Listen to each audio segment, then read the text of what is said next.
मैं प्रोफेसर विनोद शास्त्री आप सभी सुधी श्रोताओं को प्रणाम करता हूं। आज हम अधिक मास पर चर्चा करेंगे। अधिक मास को लेकर कई विद्वानों ने बहुत व्याख्याएं की हैं, बड़ी विवेचना की है, लेकिन हम संक्षेप में इसको समझने की कोशिश करेंगे। वैसे अधिक मास ठीक वैसे ही होता है जैसे फरवरी के महीने में हर चौथे वर्ष 29 दिन की आती है, वैसे ही हमारा जो शास्त्र है, धर्मशास्त्र और ज्योतिष शास्त्र के जो विद्वान हैं वो बहुत ही वैज्ञानिक थे और उन्होंने पूर्ण वैज्ञानिक गणना के आधार पर सौर वर्ष और चांद्र वर्ष का संतुलन बिठाने की पूरी कोशिश की। चांद्र वर्ष 354 दिन का होता है, सौर वर्ष 365 दिन का होता है और इनमें हर वर्ष 11 दिन का अंतर हो जाता है, जो 3 साल बाद 33 दिन का हो जाता है और इसीलिए हर तीसरे वर्ष एक अधिक मास आता है।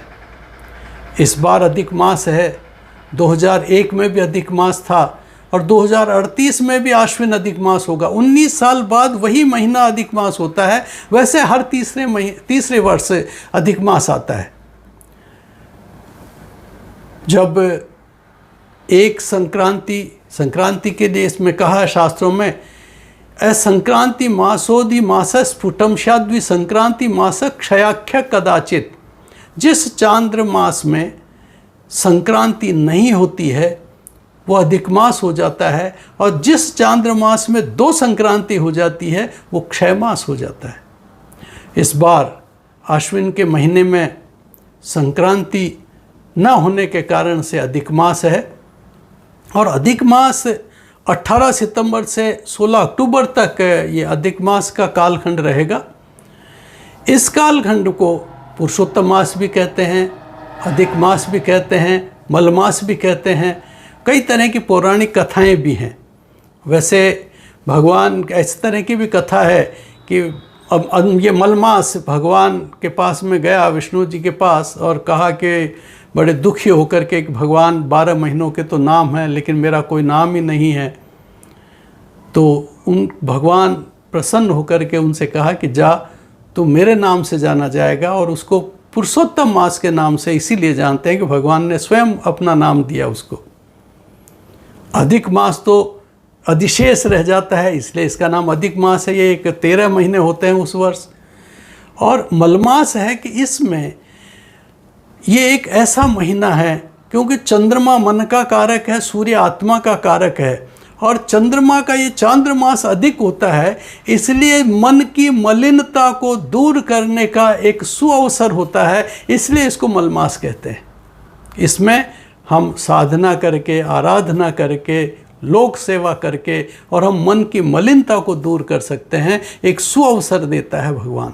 वैसे अधिक मास को लेकर के कई तरह की कथाएं हैं। भगवान नृसिंह का अवतार हुआ हिरण्यकश्यपु का वध करने के लिए। हिरण्यकश्यपु ने एक वरदान ले रखा था कि न दिन में मरूं, न रात में मरूं, न घर में मरूं, न बाहर मरूं, न धरती में मरूं, न आसमान में मरूं, न 12 महीनों में मरूं। तो इसके लिए भगवान ने ये 13वां महीना अधिक मास विशेष क्रिएट किया और उसमें ही भगवान ने वध किया। भगवान की कृपा के बिना कुछ नहीं संभव है।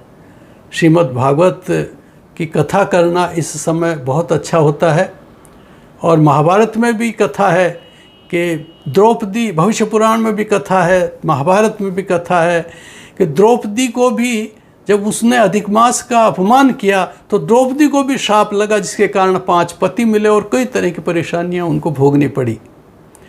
वैसे इस समय में शास्त्रीय दृष्टि से, धर्मशास्त्रीय दृष्टि से नित्य संध्या करना, अग्निहोत्र यज्ञ करना या कोई आकस्मिक अनुष्ठान, किसी का स्वास्थ्य खराब हो जाए और मृत्युंजय करना पड़े तो उसमें कोई दोष नहीं है। नित्य श्राद्ध, वार्षिक श्राद्ध, इसमें कोई दोष नहीं होता है। किसी की मृत्यु हो जाए तो एकादशा तक के सारे क्रियाकर्म किए जा सकते हैं।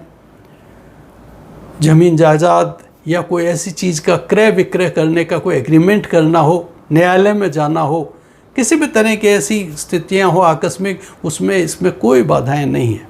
लेकिन गृह प्रवेश, चौल कर्म, शिलान्यास या यज्ञोपवीत, विवाह, देव प्रतिष्ठा, ऐसे कई सारे मांगलिक कार्य इस अधिक मास में नहीं किए जाते हैं।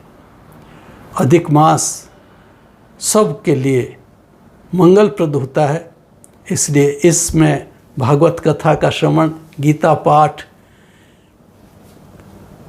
घर में यदि कोई बुज़ुर्ग हों, माता पिता, दादा दादी, नाना नानी, उनकी सेवा करें, क्योंकि विष्णु लक्ष्मी स्वरूप हमारे माता पिता ही होते हैं, दादा दादी होते हैं, वो ब्रह्म स्वरूप होते हैं। इसलिए उन सब की सेवा करना परम धर्म है। और ख़ास तौर से अधिक मास में तो ये एक ऐसा अवसर मिलता है जिससे उनका आशीर्वाद हमें अनंत फल देने वाला है, क्योंकि अधिक मास में अधिकस्य अधिकम फलम, इस अधिक मास में जो दान पुण्य सेवा आराधना जो कुछ की जाती है उनका अनंत फल मिलता है। इसलिए ये एक सुअवसर है हमको हमारे मन की मलिनता को दूर करने का, और मैं समझता हूँ हम सब इसमें इस अधिक मास का पूरा लाभ लेंगे। ओम नमो भगवते वासुदेवाय। नमस्कार।